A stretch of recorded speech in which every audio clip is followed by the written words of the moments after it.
The Honeydew with Ryan Sickler.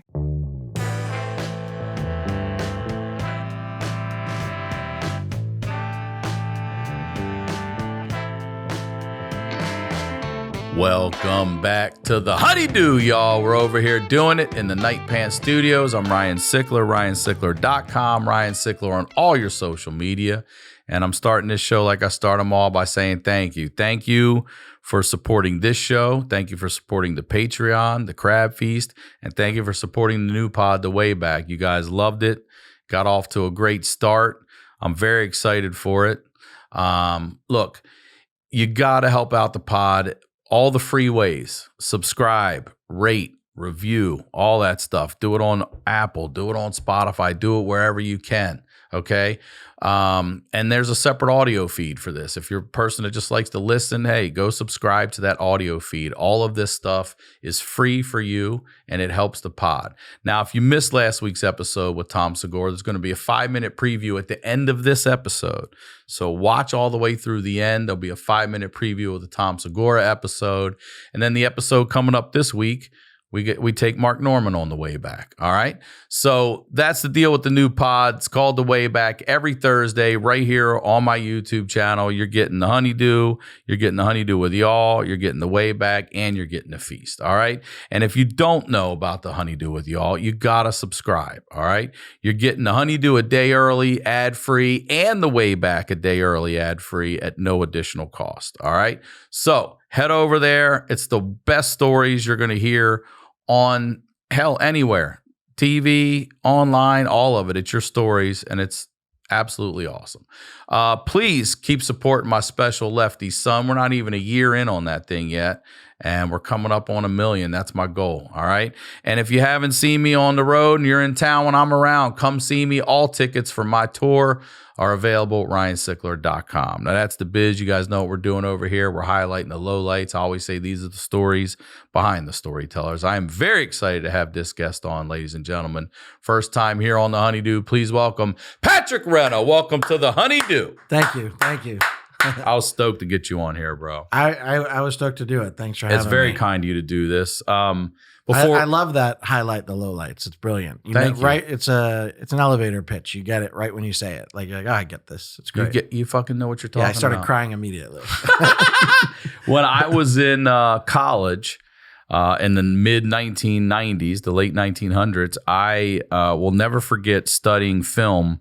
And one of the things was about pitching and just do it in an elevator. You got 30 fucking seconds, get it done. Yeah. And I remember the pitch for Alien, the very first 1970s Alien. Yeah. They said it's Jaws in space. And it was done. Yeah. Done. And I was like, oh my God, yeah. Jaws in space. Yeah. What? Of course. I'm in. Yeah. We're in. So yeah, highlighting the lowlights is exactly what it is. Great. I'm tired of everybody's ESPN top 10 highlight Instagram bullshit. Here's how great my life is. Let's really see what's going on. So before we do, please plug, promote everything and anything you would like. Yeah, I mean, we were just talking about it. You know, all my socials are Patrick Renna, so you can check that out. I'm diving into socials a lot more, starting a YouTube channel. I have a apparel line now, Hambino Athletics, so it's hambinoathletics.com. And then I'm going to start a podcast myself soon. Probably, I guess you could say a fatherhood. I need to work on my elevator pitch. I don't even know it yet. So, but it's a fatherhood centric podcast, and just, or, any parenthood type thing. So we'll have guests on and talk about it. And then even if they don't have kids, we'll talk about how they don't have kids and that sort of angle of life, and just have a good time doing it. So great. I'm going to snap some pictures of your studio because it's fucking great. Thank you. And I want to take some video. You don't mind? Okay, good. I don't mind at all. Okay, good. Well, first of all, I want to get to know you because I think, like most of us, you're an icon. You're a childhood legend.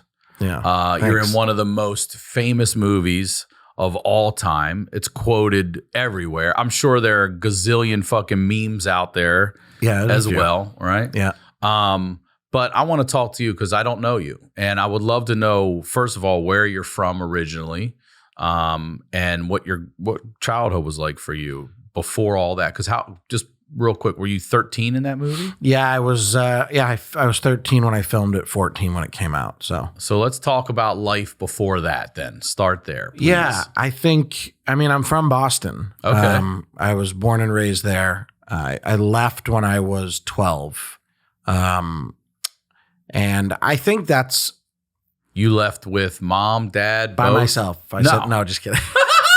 I was going to be like, you're not one of those Britney Spears kids. No. They just shipped your ass. Yeah, they should get the hell out of here. Wow. I left with my mom. My mom and dad split when I was 11, and I went to boarding school for a few years, and I always,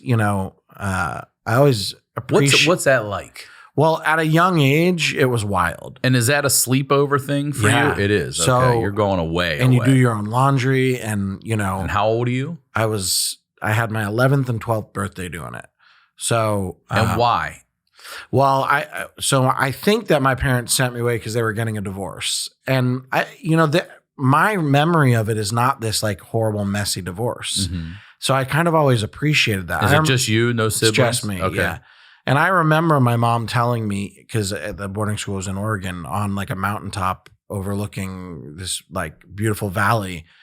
She told me they were getting divorced, and it wrecked me. I was like, That's where she told you? yeah, but I think she wanted me to have space, and Sure. I had a rough time with it, but I always appreciated that they sent me away for that, because they're really good friends now. They'll stay at each other's homes. Okay. They're both remarried. Their husband and wife are they'll go to dinner, the four of them.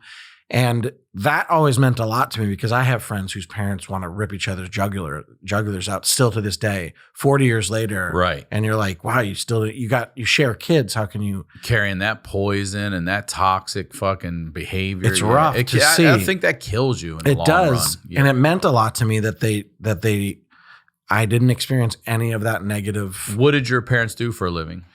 They were business partners in, I don't even know what it was. It was some sort of, it was before computers. So whatever, some sort of technology company before computers. So typewriters, I don't know.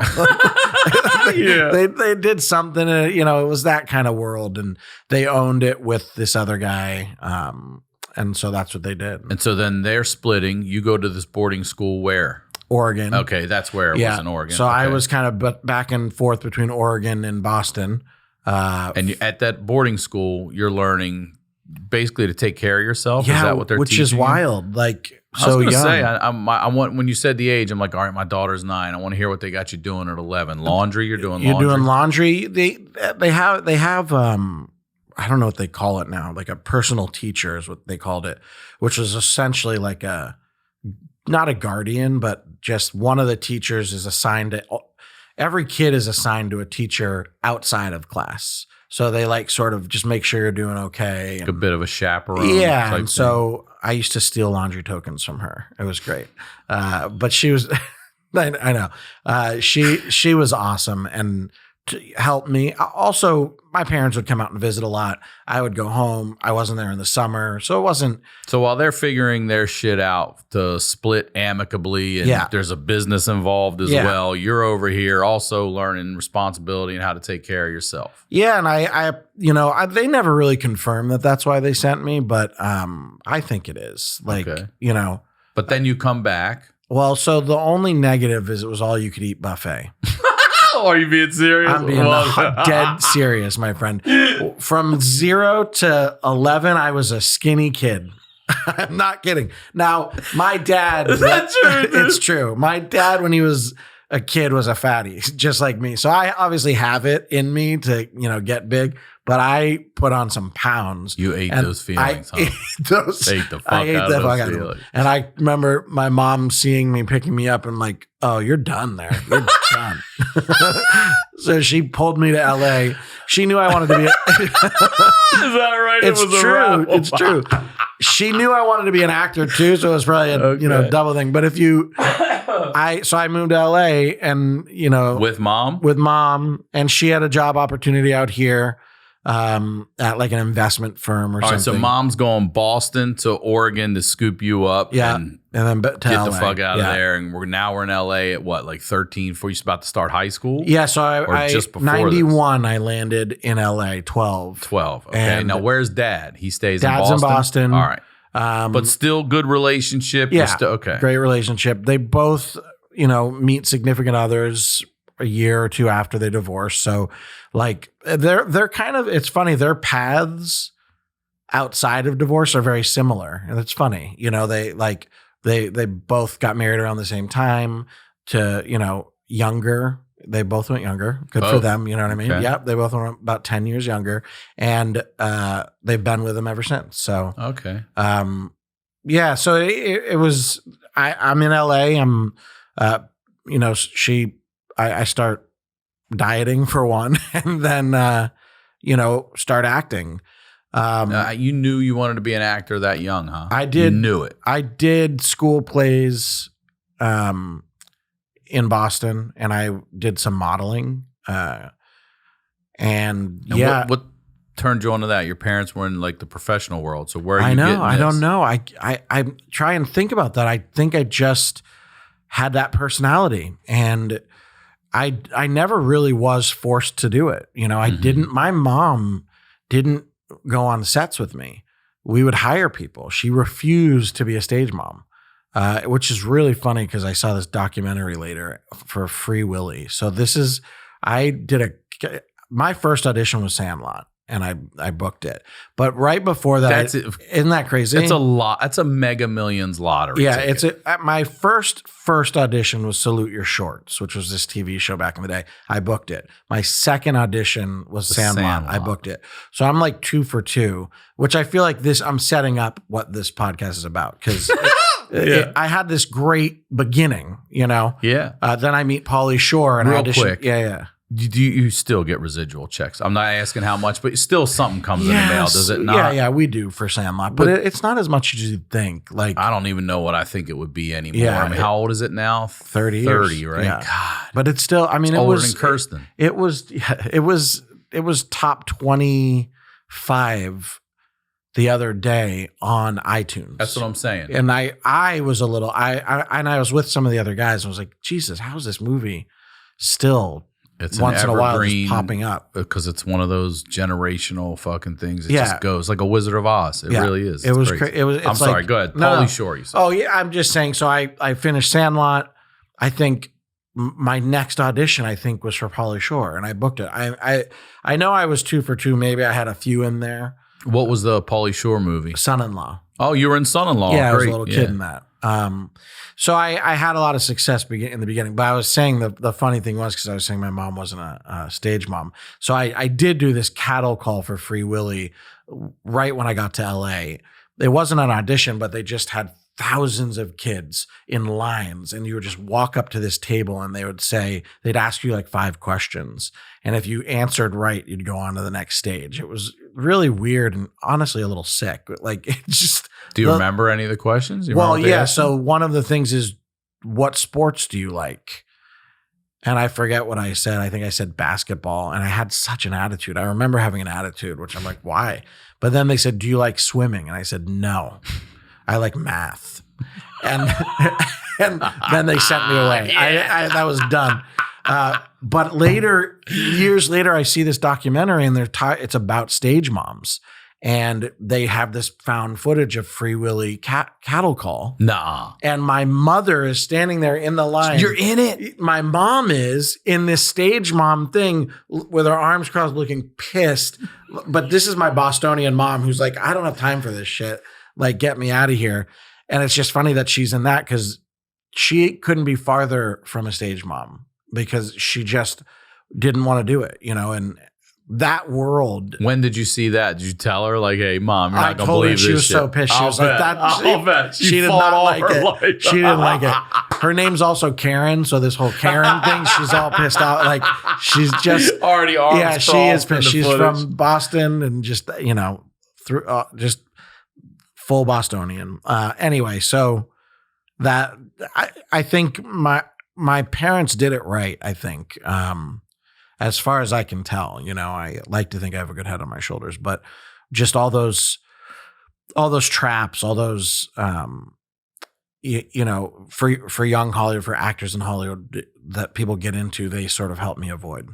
Yeah, that's what you hear all the time. The young kids are getting introduced to drugs early, Right. Or you hear about the molestation and all the stuff that's going on. These adults are even ignoring these kids, Yeah. So you would have basically like a chaperone that was hired to make sure that you were like what about schoolwork? Like, how's that happening? So Sandlot, we didn't have any school. It was summer. And my stepdad actually came with me on Sandlot. Okay. He's a photographer too, so he has these really cool old photos that. Hell yeah! Sandlot they let him shoot behind the scenes. Like you could never do that now. But this was 1992, and they were like, "Sure, come on in." And he was like a set photographer for free, and we have all this great stuff. It's hell yeah! So school was fine there. As I got older and did other movies during the actual school season, I would do school on set, which school on set, at least in the 90s, was a joke. I mean, I remember I played chess with my set teacher on Son-in-Law, and he was a great guy. Don't get me wrong. Like, we had fun, but like, they're trying to learn a curriculum that you're getting somewhere else and figure out how to do this it's impossible. You can't keep up. So that's a little bit of a difficult thing, I think, for young actors is schooling and keeping up. And I imagine too that like Sandlot, for instance, is a bunch of guys your age. That's probably a fun fucking time. But then you have Son-in-Law. Yeah. And they're mostly adults in that film. So are you starting to miss your friends? Are you starting to feel isolated? Like, hey, I'm not getting to hang around kids my age because you're working so much? And what kind of schedule are you working? Are you there for a week at a time? Or I think luckily I came onto the scene, I think, after probably a lot of tragedy in Hollywood, because like Coogan, the Coogan account is based on Coogan. I don't even know his first name, but a kid back in the day that had all his money stolen from his parents. Yeah, shit like that you hear about all the time. So I came in right after stuff like that. So they luckily. So there were some things in place to protect you and things like, okay. You can only work 8 hours a day. And, I don't know. I guess when I moved to Hollywood, I met with Judy Savage, who is the child agent of the 90s. She was the biggest thing. Wonderful woman. She's obviously since passed. She was older then, but she said to me, she set expectations when she met with kids. She went, don't expect to work for 2 years. And so I went, okay. And then I immediately was on 20th Century Fox and then Disney and like working with all these stars. And so I guess I just sort of counted my blessings and went, wow, I felt like I struck gold because I didn't have these bad experiences. Son-in-Law was great for me. I mean, Tiffany Amber Thiessen was on it, and I think I was in love with her my whole childhood. Yeah, of course. And she was so fun. Pauly Shore, big brother to me. Carla Gugino, like a big sister to me. She was on it.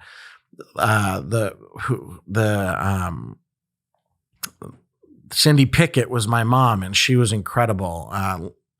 Lance Smith was the dad. These are just like, these guys have been doing this forever. So, and I was the only kid, so they loved me and they kind of like took me under their wing. So, I had a good experience on that. I think after Son-in-Law, I did The Big Green, which was another Disney movie, and it was kids over the summer again.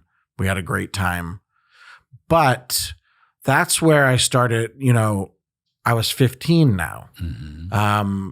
You start getting interested in girls, it's not just dudes on a baseball field anymore. And there were some female stars in that movie that were beautiful. And you're like, you're starting to hit puberty like this stuff. It's kind of a weird time, So I think that experience was fine. I was still young enough, but then after that was my third big movie. I started experiencing I think, the downside of Hollywood. You start, you're 18 now, 19. I got in really good shape during those years because I wanted to meet people and, have a girlfriend and things like that. I met some really close friends of mine that we spent a lot of time together. We were the three-headed monster, but we definitely partied a lot, and that's kind of, I think, when you start to go, what am I doing? The 2-day hangovers after, crazy weekends and things like that. I didn't get into drugs too much. Nothing pretty intense, never experienced that. But, just that like young party scene. Now I'm auditioning and now I'm getting rejected and like experiencing what Judy Savage warned me about. But I didn't really experience it till You sort of got it in reverse. I got it in reverse. I see. Which is interesting because I just had this crazy launch and like just took off like a rocket. And then, in my teens and stuff, it slowed a little bit. So I guess those are the times where you get humbled a little bit. And I always look at people that have an attitude now and I go, no matter who you are, you will be humbled. It's coming. It's bro. coming. It's and coming. It doesn't matter. And every single person will be humbled. And you just got to remember that because you just want to treat people right, as much as you can. I mean, everyone has a bad day. I do too. But you're just becoming a young man at 18. Yeah. And now movies are not going the way they were. Right. Did you ever have a backup plan? Was there anything else you ever wanted to be? What were you going through at that time? Are you living by yourself? Are you still with your mom? No, I moved out at 21. Okay. And luckily never had to move back in. I didn't have a backup plan. Did you go to college? Did you? No. And I mean, my stepdad is a contractor. So I had, there was a period in a photographer? Yeah. Motherfucker's all over the place. He is. He's not a professional photographer. He's just really, really good. He's one of those dudes. It's like, I'm self-taught. And you're like, that's one of the greatest photos I've ever seen in my fucking life. Yeah. I mean, he has photos from the Sandlot that are better than the set photographer. I believe it. Yeah. But he, wait, what were we talking about? Navigating life after things are slowing down now, and you have no backup plan. You didn't go to college. Yeah. So I didn't go to college, and I was saying I had a little bit of real estate background just because I would help my stepdad. Oh, he's a contractor. Yeah. So I never like flipped houses, but there was a period in my late 30s when I had kids, where I started doing some stuff in that world. That's kind of the only other thing I've done.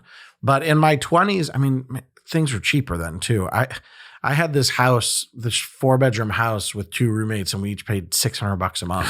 And it was in Eagle Rock, which I don't know if like I know Eagle Rock, and I know it back then too. Now these houses are $1 million. Yeah, like forget about it. I had this mansion, and we used to have parties.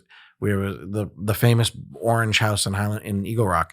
So I didn't have a backup plan, but that's what's scary. A friend of mine was a professional pitcher in Major League Baseball, and he Who's didn't. That? Are you allowed to say? Well, you don't have to. Well, it's sure I won't because it's not. I mean, he didn't. It's funny when you look at professional sports players and you realize how high Kobe Bryant was, how high LeBron James is, how high Mike Trout is, because there's this whole world below them of not even all-stars, but people that make a good living. And then below them, you're talking about relieving pitchers. And then below them, you're talking about minor league. And minor leagues. And like the single A is 10 times better than you and I at baseball. You know what I mean? Like it's crazy. Yes.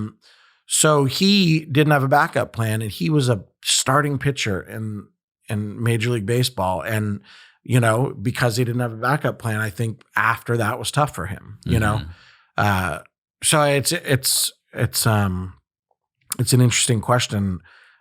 And I didn't really think about it. I graduated high school, but I didn't have anything else. I was lucky enough to, even in my downtime, book things.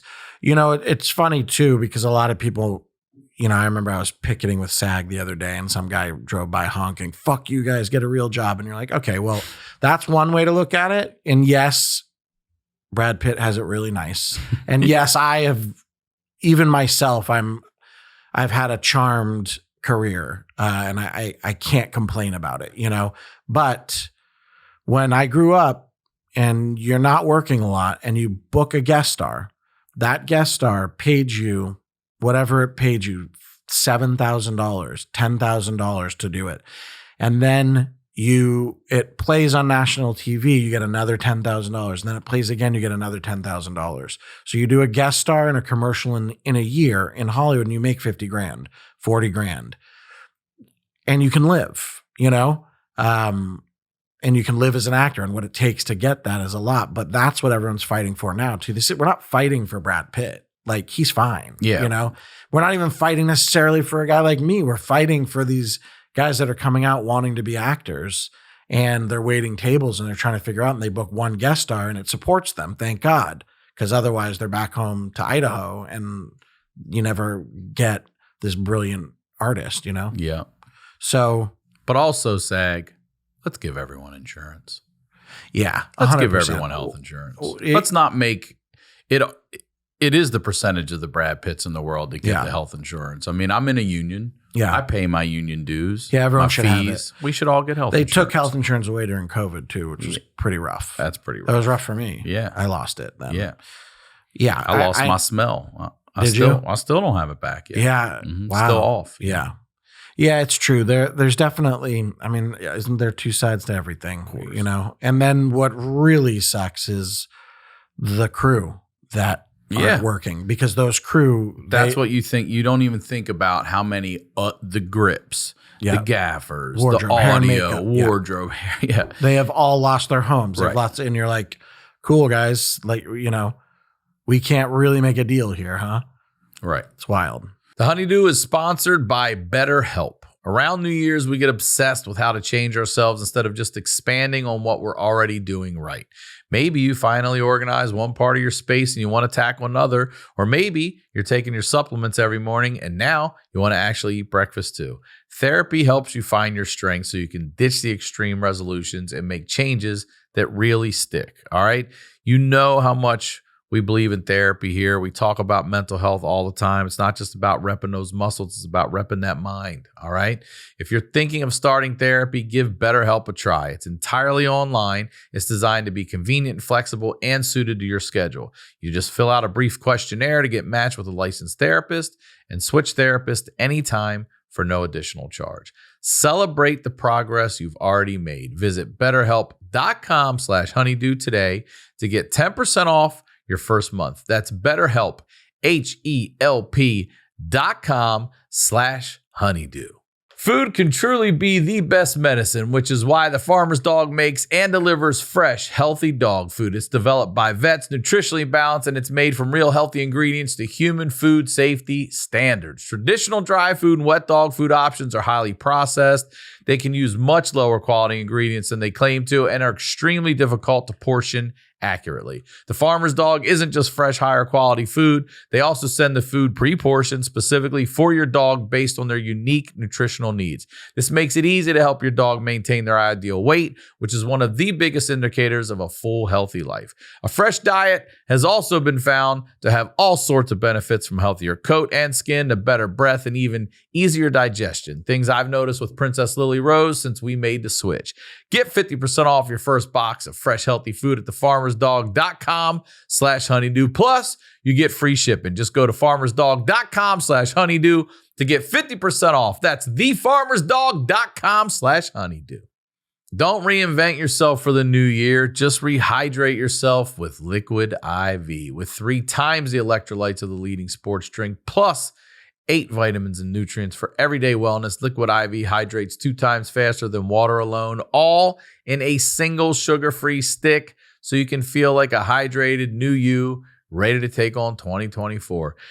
Listen, they say, "Oh, give me a personal endorsement." I'll give you one. How many years has Liquid IV been with us? That's how much we love them. That's how much you guys obviously love them. They're legit. Everywhere I go, that's the one everyone talks about. You got Liquid IV, you got Liquid IV, you got any? Yep, we keep it here at the studio. We give it to the guests. We take it on tour. We drink it here for daily use before a workout. When you feel run down after a long night out and on long flights, 1 stick of Liquid IV plus 16 ounces of water hydrates better than water alone. And with non-GMO, free from gluten, dairy, and soy, you can feel good about what you're putting in your body. Rehydrate yourself for the new year. Grab your Liquid IV Hydration Multiplier, sugar-free in bulk nationwide at Costco, or get 20% off your first order when you go to liquidiv.com and use code HoneyDew at checkout. That is 20% off your first order when you shop Better Hydration today using promo code HoneyDew at liquidiv.com. Now, let's get back to the do. So let's go back to you navigating your 20s. So now that you're out of high school, you're not going to college, things are slowing down. What are you doing for work? You're still booking things in your downtime, but are you panicking? Are you having anxiety? Are you getting, do you get depressed that, hey, things were this way and now they're this way? And if so, what are you doing to navigate all that? Yeah, I mean, I guess I definitely had anxiety about it. I was always smart, so I was a saver. I never really spent my money on anything. No. So when I would work, I'd put it away. And then when I wouldn't work, I would spend it to live. But yeah, there's definitely were times where my bank account got pretty low and you're like, how am I going to pay rent? How am I going to do this? But luckily I don't know. I guess I just figured it out. I booked enough work where I could live. I didn't live on my yacht, but I, was fine. Well, you seem like you really have your head on your shoulders and you're not a yacht guy. Aren't we all a little bit of a yacht guy, though? Listen, man, here's the thing about if you invite me to your yacht, I'm coming. That's like, the thing. You don't ever, I'm a yacht guest. Yeah. You know what I'm saying? You don't ever want to be the dude that owns the yacht. You want to be the guy that goes and hangs out on a yacht and gets the fuck off. I'm a private jet guest. I'm a yacht guest. I'm your guest. Yeah. That's all I want to be. I'm a free ride to Vegas guest, whatever you want. You got to make that money to own a yacht. And if you're making that money, there are sacrifices you're also making. And mostly those sacrifices end up being your family and ultimately yourself. Fuck that yacht. Yeah, it's true. Let's go hang out on some boats. Yeah. You know what I'm saying? Yeah. So you've been able to, throughout your whole career, right till now, 44 years old, you've been able to make your living in just entertainment. You've never had to step outside. You say you dabbled in the real estate thing, but you never really had to shift gears like an athlete does. Right. Whether that becomes staying in the sport and whether it's announcing or whatever it is, those people, and you know who I really always think about are the Olympians. These are people that give their whole lives to this one activity, sport, whatever it is. I don't mean this. I just mean like you might just be doing the rings your whole life. When that shit's over, even if you're the greatest gold medalist ring person in the world, what are you doing now? That's what drives me insane. What do you do? Because you're young as fuck when you're out of there. You're young. Even these athletes are only in their 30s when they're washed up. That's unless you're Michael Phelps and you have advertising but that's why I don't understand why they don't get paid. Like, someone's making tons of money off the Olympics. And they're putting tons of money into their training over all these years. With, like, I even played on travel teams. That shit's not cheap. Yeah. None of it's cheap, No, it's true. It's a really good point. I mean, athletes have it rough. I think that's why you hear the sad stories a lot too after. So let me ask you this. You're a child actor who comes up and successfully is able to navigate all that. Keep your head on your shoulders. Yeah. And now you have kids. Yeah. Now, the only thing I would say is, one of the reasons I think I didn't get so fucked up is I really wasn't a child actor. Okay. Because I was 13. Yeah, you're a teen And remember actor. what you were doing at 13. You're not a kid. I'm not 6 or 7. You're not 6. You're not. Good point. No one's going to molest me. Do you know what I mean? Like, not. No. I mean, no, that's hold on a second. Well, but on this show, we've heard plenty of. I guess that's true. I shouldn't say that, but you know what I'm like. But generally you're a 13-year-old and you can defend yourself. Guy, girl guy that's 13, they can kick your shins pretty hard. And obviously there's terrible stories no matter where, but because no matter what age, there are people who are vulnerable and they're and I didn't mean snakes. that. I know what you know what I meant. But yes, physically, you specifically, you weren't going to lock me in a room and get 6, away with it. Yeah, I would at least. Me either. I'm the guy's telling. Oh man, I'll kick you in the fucking nuts and then go tell everybody what you did. Yeah, and you know what you're doing a little more at 13. So I feel like those really messed up stories, like the one you told me in the waiting room at 3. Yeah. That I luckily avoided that, we were talking too about like these days, because the internet wasn't even around when we're doing this stuff. You're doing this especially, and now a kid can go viral at 5 for opening shit. So that's terrifying as a parent. Are you? Because I told you out there, I don't want my daughter going anything in comedy. Nothing. Yeah. I mean, not even managing, booking. Like, it's just an insane asylum inside this world here. I will encourage or support, I should say, anything she wants to do reasonably. But, man, I hope it's not this. I know. It's tough. I will support anything they want to do as well. Driving around Hollywood, driving your kid around in traffic for auditions, though, I don't know. We'll have to talk about that. Like maybe they get a car and then they can be an actor, But yeah, it is scary. Being an actor in this world is scary. Being anyone that has, in front of you, you're vulnerable. You don't want to. When we grew up, I mean, we're almost the same age. I'm a little younger than you, but similar generations. It was different. There were no cameras. There were no, you didn't, everywhere you turn now, someone's filming you. Everywhere. And we all say the wrong thing once in a while. We all do stupid shit. Catch me before coffee. I'm not a nice guy. Like, I'm sure, but after, and if I'm prepped for it, I'd like to think I can be a good guy. So that's what bothers me the most about this world is how unforgiving it is. That's something that's hard to watch because we are human and by nature we make mistakes. And that's not an excuse for a mistake that is unforgivable either. But that's rough to watch in this day and age. People just have their life taken away from them. Ripping each other down. For nothing. Yeah. For something they don't even really mean. Like, Mm-hmm. So do you talk to your kids have you watched The Sandlot with your kids? My 6-year-old watches it a little bit. And he likes it. I think he gets a little confused. Like it's different because I'm in it. So like I watched The Goonies with him and he loved it. Riveted. That's the one. Yeah. My daughter loves your movie too, but Goonies and Sandlot are the two she loves. Yeah. So Goonies, there's no confusion. He just loved it. And I see why parents get excited and come up to me and go, my kid loves it. Because when I showed him Goonies, I had the chills the whole time. Yeah. I was like, this was my favorite movie growing up. It still holds up. Oh, for sure. Your movie and Goonies and E.T. Yeah. Those childhood movies still hold up. Yeah. They're still great to watch. Even it's funny because I was a kid seeing these things and now I'm with my kids seeing them and watching her react and I'm still getting feelings about it and stuff like this one's great. Oh, you ain't see. We do Friday night movie night. We usually try to get pizza or whatever and then we sit there and watch some movies. I let her stay up a little later on the weekends, whatever, especially if it's for Goonies or Sandlot. Yeah, hell yeah. Yeah.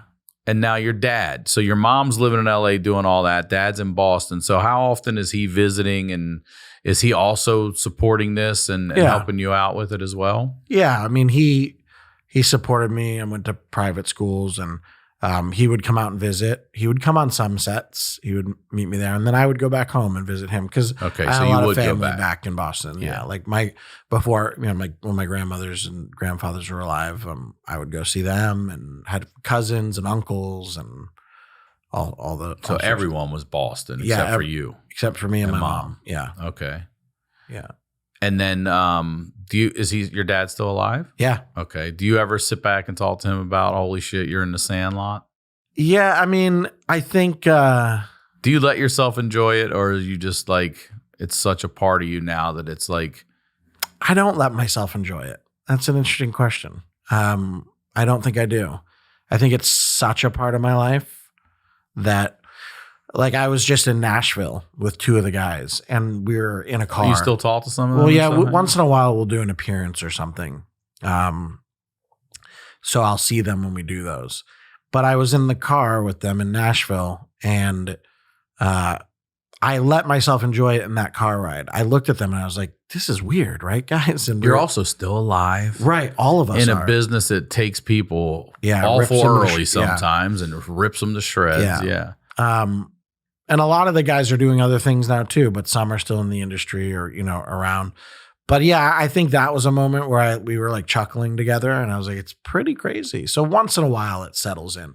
When you meet like 3 generations of people that have all watched it, it kind of hits you and you go, wow, that means a lot to these people. And that's pretty crazy that we did one movie and it's been being watched for 30 years. 2 questions about that. I want to know one of the like most powerful stories you've heard from somebody, like coming up to you where that one really stood out. And I also want to know when at 13 it hit you like, holy shit, this is really something. God, powerful stories. I think when 3 generations come up to you, that's pretty powerful. You got a grandfather, dad, and a son all coming up being like, we fucking love this movie. And the son loves it. And you're like, you're 6. And they say, you're my childhood. And I go, you're still a child. But you're my whole childhood. Yeah, that's pretty special. Like, I had one, for some reason it stuck with me so bad, maybe because I'm a father now and I'll even try and get through it is going to be hard. But I met a couple in Salt Lake City. We went back where we filmed it and they rebuild the Sandlot every 5 years. And their kid had passed in a car wreck and they still came. And they had a tattoo of him and that shit. Yeah, bro. Anyway, I didn't mean to do that. It's okay. Yeah. That's what we do here, dude. That's really nice. They still came. Yeah. So I'll shift this off of that for a second. So every 5 years, they rebuild. What do you mean? They actually rebuild the field? Yeah. Every 5 years they rebuild the Sandlot. They've done it 3 times now. So for 15 years, they did the 20th, the 25th, and now the 30th. And you go? Yeah, a lot of us go. Did I go all 3 times? Yeah, I went all 3 times. The second time I got the stomach flu. And that was pretty awful. But you take your kids with you when you go? Yeah. No, I never took them. Oh, no. I brought one of them to Utah and I brought him by the Sandlot, but on a different time. Yeah, so I've made it every year except that second one I didn't. I went for a little bit, but then was throwing up the rest of the time. But it's the backyard of like 10 houses.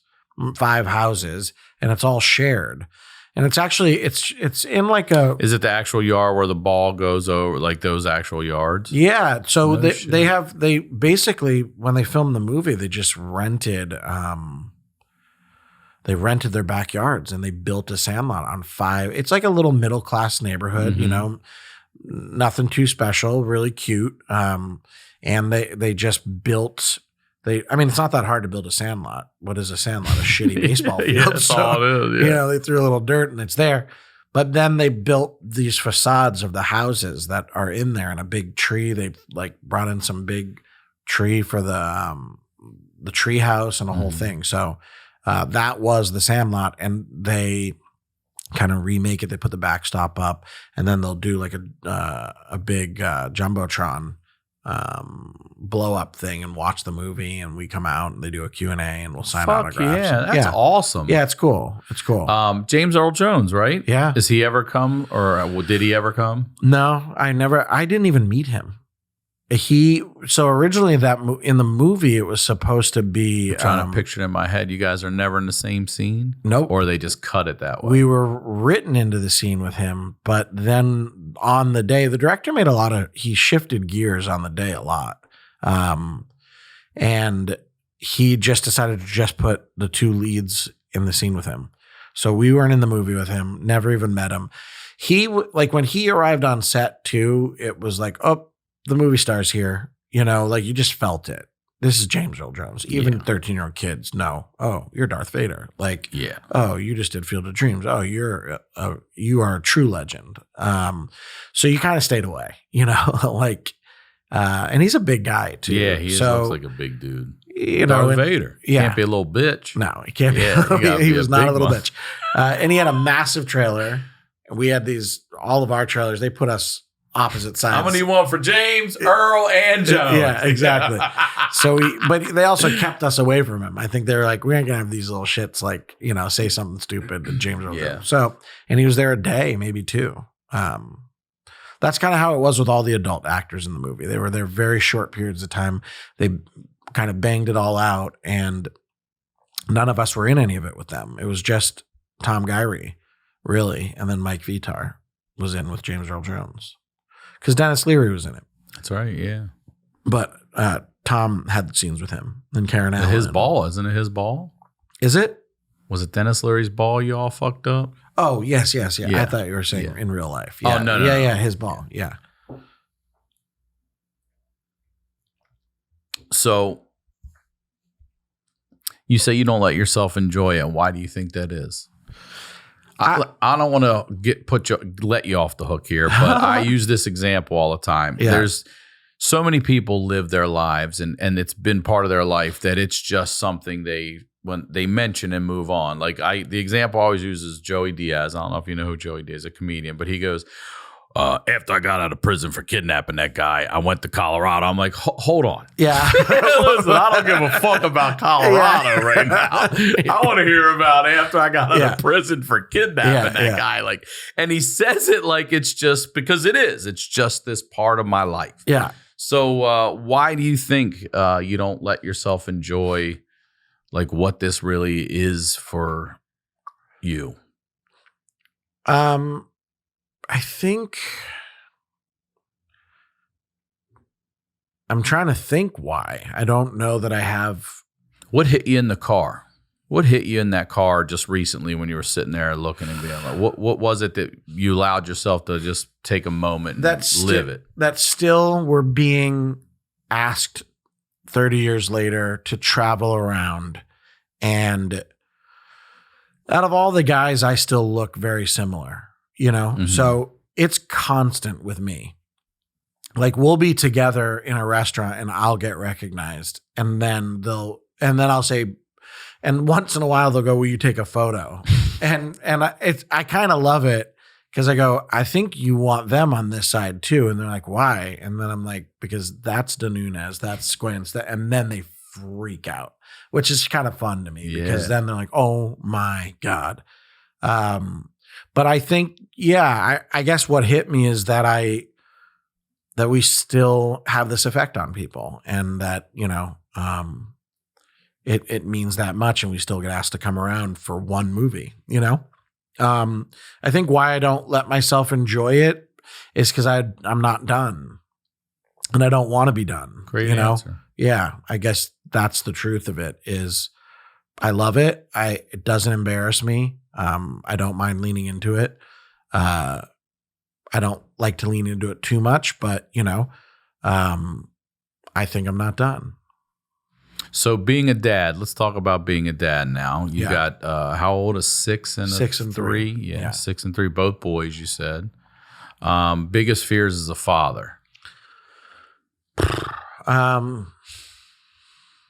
mean, obviously you don't. You know, you want to take care of them and you want them to live long and healthy lives. And you don't want them to get into trouble. I think that's probably the biggest fear is like raising them well enough so that they don't do one stupid thing once that changes their life forever. You know? Are your parents both involved? Good grandparents? Yeah. Oh, yeah. They love it? Yeah. And so that's nice because they get along and they can actually be in the same room with your kids and not being like, fuck that one over there. And their significant others are actually almost even more involved. Like I said at the top, they're younger. So they got my stepmom and stepdad are great with them too. And they love them. How old were your parents? You said it was very around the same time. How old were they when they got remarried? Like how old are you when step parents come into your life? 13. 13, right there on the spot. 12, so 2 years after they divorced pretty much, but they've probably been already let's be over honest. it. A week after that. You know what I mean? I'm pretty sure I didn't meet them when I could have, you know? Hey, honey, let me introduce you to someone I just met. Yeah, bullshit. Right, yeah. Yeah, but at least they both did it. So they were on, you know. And were you receptive to that right away? No. Tell me about that. I did not. So you were okay with your parents being separated and divorced. I mean, I don't mean okay. I accepted it. But you accepted that. Yeah. Now these new people coming in, you're like, nah, fuck that. Yeah. On both ends. Yeah, I did not get along with either of them at all in the beginning. Why? Because I intentionally didn't. It was you. You're admitting it. 100%.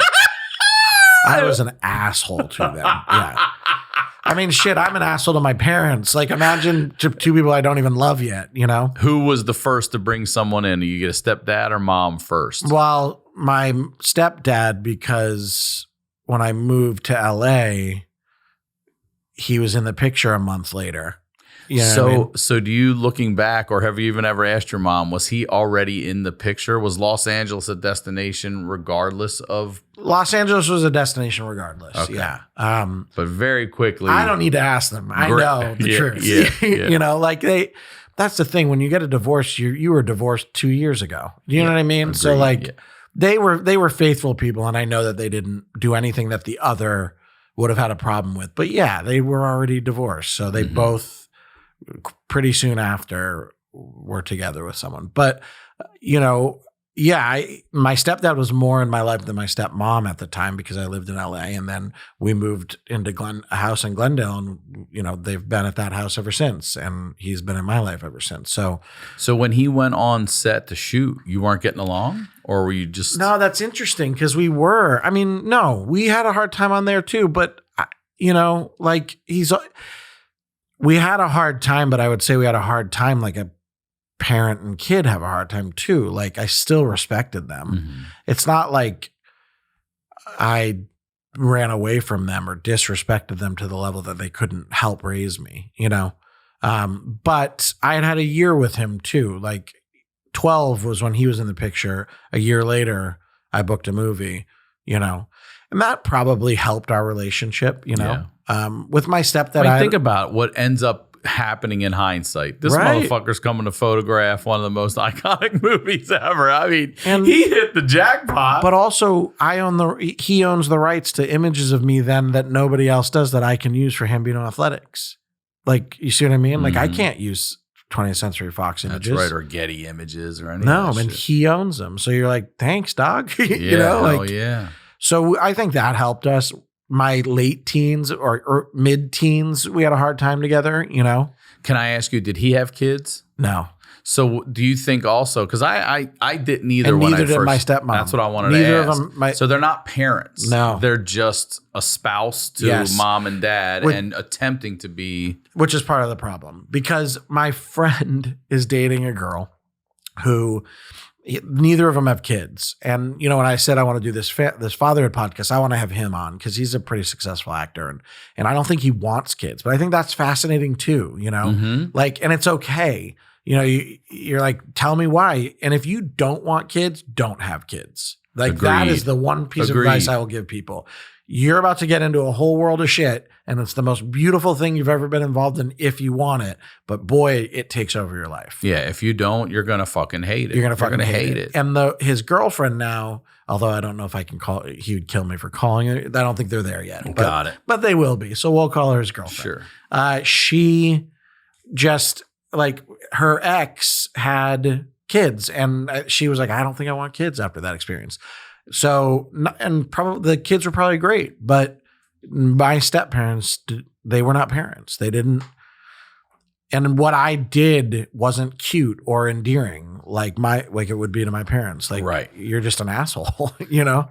Did they try to parent though? Yeah. You? Yeah. And I probably pushed back on that. My stepdad more. My stepmom wasn't in my life as much.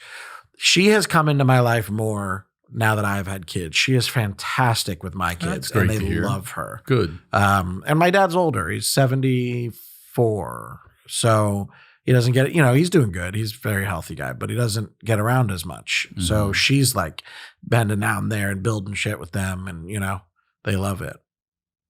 And so, yeah, but I think that's a good thing you spotted on that is, yeah, they weren't parents, and I think that made it more difficult for them. I agree. Yeah.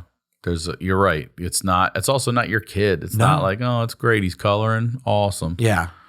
Yeah. No matter what, I'm not their kid. Right. Even though, you know, Father's Day and things like that are always a little interesting. Mother's Day, you know, I have a dad, I have a mom, but these guys have been in my life. They should almost have like step parents day, you know, where you can celebrate. They've been them. in your life for what? 30 years. Yeah. God damn, that's a long time. I know. Also good for your parents too, for realizing, hey, we came together, we had this union, we had this beautiful child. Yeah. That's what this relationship's about. Let's shut it down and move on and be happy. And they both did. Yeah. It's not like each one of them rotated partners. Like they found that person, locked it in, and they've been together. Yeah. That's fucking great. Yeah, it's cool. Yeah. And it doesn't hit you till a little later that, all right, we can, like, when do you back off? When do you finally say, them? Yeah. I don't know that I still have. I'm not going to lie. I mean, I don't know that I still have. Like, I'm a dick to them. Parent and kid relationships are so weird. You get so annoyed by them, and then you immediately feel bad, and then you call them and go, "I love you. You're the best thing. Please don't hate." Like, I'm sorry, I was a jerk. Like, that's our relationship. I don't know what to say. I'm closer to them than anyone in this world.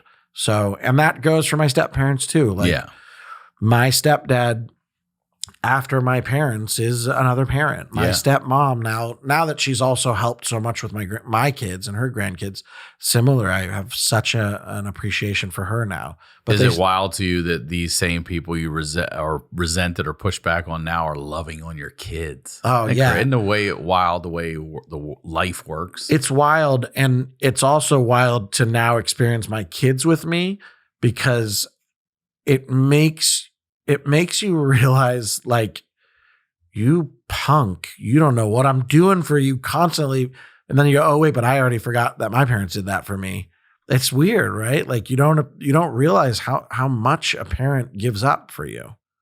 And I mean, it's literally everything. For 3 years, the other day, I wiped both of my kids' asses in the span of 10 minutes, like not even 10, 2 minutes. I'm like wiping shit and washing my, like, between dogs, kids, like the amount of shit I've handled over my life. Yeah, it's a lot of shit. Yeah, and you're dressing them, feeding them, getting them ready for this. Yeah. We're getting ready to go to La Jolla, and I got to get the dog ready, my daughter ready, me ready. Yeah. So those early years too, and you're out of it, but now you're into a whole nother world. I know, teen 9-year-old woman. I know. Good luck. Yeah, you're right. Like, woman. That's what I feel like I live with. You do. Yeah. Are you kidding me? Yeah. I mean, that's what I hear. Boys young are wild, and girls older are more, you got to use your mind a little bit more. Yeah, I'm trying to be like more open with her and different, because I don't want just that boy mindset the whole time. Totally. You know, sometimes I think it's good. Sometimes like, just get up and walk it off. You're fine. Yeah. Dad, you're fine. Yeah. That shit's fine. But like, my daughter doesn't know how to ride but she'll kill me for saying this. She doesn't know how to ride a 2-wheel bike yet. Yeah. She's 9. Wow. And I'm like, you've been fucking off, basically. You've had bikes. I've had them here with the training wheels, took you out. You didn't want to do it. She does, in her defense, she likes to scoot. That's her thing. She'd rather scoot. That's great. My kids scoot. But I'm like, okay, but you need to learn how to ride a bike. A bike is for transfer. It's more than just recreation. You got to learn how to ride a bike. You got to learn how to swim. She's a great swimmer. That's good. That's more important than swimming. Yeah, I agree. That's a lifesaver. But you need to fucking ride a bike. Yeah. A bike is freedom, especially when you can go anywhere as a kid. If I'm like, you can ride down the street and go to your friend's house. But I took her out last night, and I'm like, just like soccer practice, we're going to go out and ride this bike. It's not going to be, let's go out and fart around with it. You need to fucking ride the bike. First night, and she's too big now to put training wheels on a bike. So I got her a nice bike for her birthday, and she just got to walk and balance it. She gets frustrated. I don't want to do this again. So we're doing it. We went out last night. I'm holding the back of the seat. I fucking let go. I don't tell her. She's riding, and I go, look, and she looks over at me, and then she's like, oh my God. And she got like 4 or 5 different times. She got like 4 or 5 really good cranks. Great. And then, you see she scored her first goal. Man, dude, I was so fucking stoked. She scored her first goal. Yeah. Her friend was there, and she goes, I don't want my friend to come because what if we lose? Like, what if I play in the goal and I let a goal in? I'm like, what if you score your first goal? And then she fucking goes and scores her first goal. And, dude, I was stoked. I'm running up and down, yelling and shit. That's like, it's the awesome. best. Yeah, it is. It's the fucking best.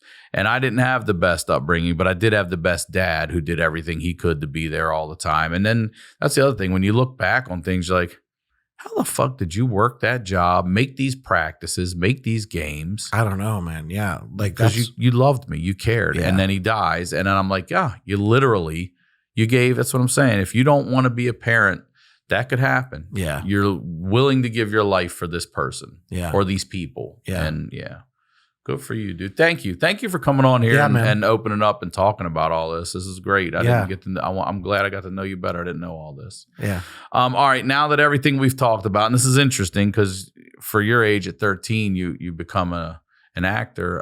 Advice you would give to 16-year-old Patrick Renna? Oh, God. Be nice to Jonah Hill when you meet him.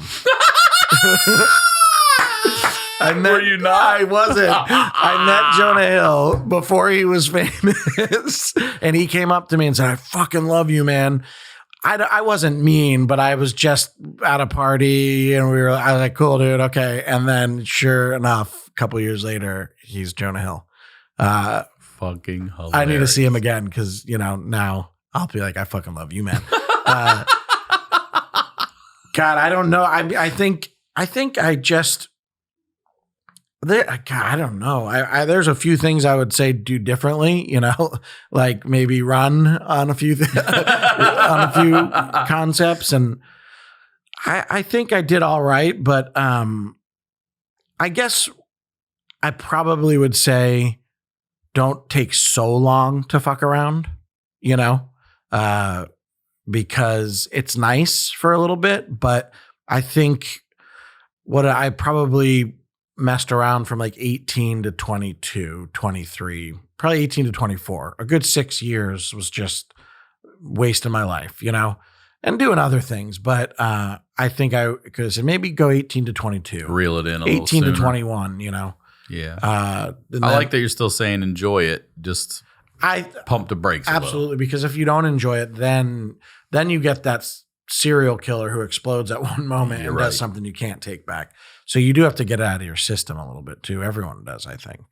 Awesome, man. Well, thank you very much for doing this. Again, please promote everything you'd like. Yeah. This fatherhood podcast coming soon. It'll be on my socials at Patrick Renna. And this new YouTube channel I'm doing. I got a couple movies coming out probably next year. One's called You Gotta Believe. Greg Kinnear's in it. That was fun. Luke Wilson, who I did X-Files with years ago, was in it. Great. And they're really cool dudes. And then I did a movie called Boys of Summer with Mason Thames and Mel Gibson's in it. So that's cool. And both of those should be coming out next year. All right, man. Yeah. Thank you very sickler. Yeah. As always, Ryan Sickler on all social media, ryansickler.com. We'll talk to you all next week.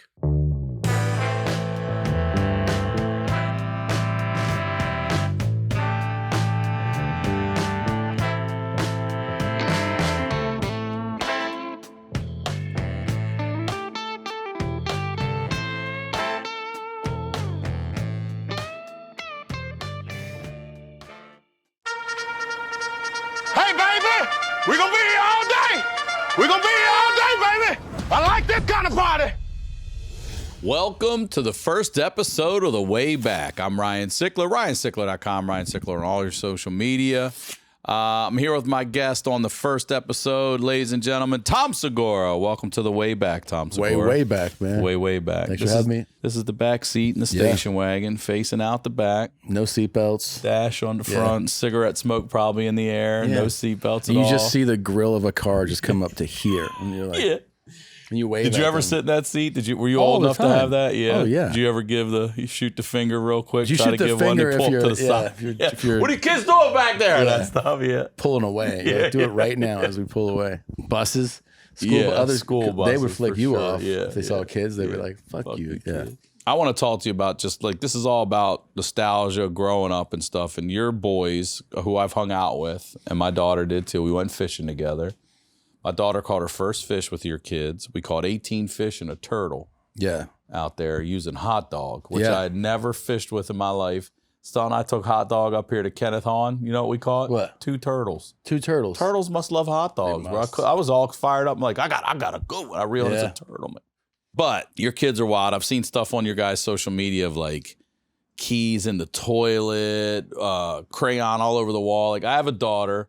I remember even before kids. Yeah. I would sit in a restaurant and be like, look at these fucking boys are climbing over the shit, and girls are just sitting there coloring, and they're just, you know, genetically better than we are. They're monkeys. Completely, Boys are yes, monkeys. Yeah. What's the wildest stuff you guys used to do growing up? What'd you used to do? I mean, I think, you know, everything was riding bikes, you know? Yeah. So like as soon as like you got home, ride bikes. We lived in this neighborhood in the suburbs of Cincinnati, and we would just ride our bikes. And the craziest thing that I remember doing at that age, I'm talking like 7, 8, 9 is when I lived there. You know, I lived there from when I was born, and I left when I was 9. But in that age range, one time I went to these, you know, there was always like a field. Mm-hmm. Always. Just like back through some woods. And one of the kids had an M80. And he just was like, oh, this is supposed to be like pretty big firework. I didn't really have a concept of what it was. What a quarter stick of dynamite. Yeah. Yeah. And when that thing blew off, I just from the impact, I was like, oh, we're in trouble. Like I couldn't believe that we didn't get in trouble. I mean, it left a fucking crater, you know? We used to put those in people's mailboxes and blow them apart. Oh yeah. It would blow the sides open and the back off of it and One stuff. time I got a fire going on this stretch of Lake Michigan when we were in Wisconsin, and I just got cans of spray paint and threw them into the fire. Just as like a... Are you serious? It was like bombs going Yeah, off. bombs. And mists go flying different colors. Spraying it. Yeah, dude. But that's just like, you don't think. We used to do Roman candle fights, shoot them at each other. We used to take G.I. Joes or Star Wars figures, and we would like tape like 12 bottle rockets to them, and then light them off and see how far up it could go. And then once it blew up, the pieces would all come down. Yeah. We would shoot fireworks off in the house. Like, we were terrible kids. No, my kids also like when I found Ellis painting the walls with his hands, That's fucking crazy. Lost my mind. Did you ever do anything like? I didn't do anything like that as a kid. I one time I thought I was helping. I put water in my dad's lawnmower where you put all the fuel. gas. Yeah. Oh, fucked it all up. And he was real nice about it. He was like, "Did you put something in here?" And I was like, "Mm." He was like, "If I promise you're not in trouble, will you tell me?" And I go, "I put water in there for you." For you. Filled it up. Yeah. He was like, "Okay." But I was like flipping out at Ellis. Fucking paint all over what are you doing?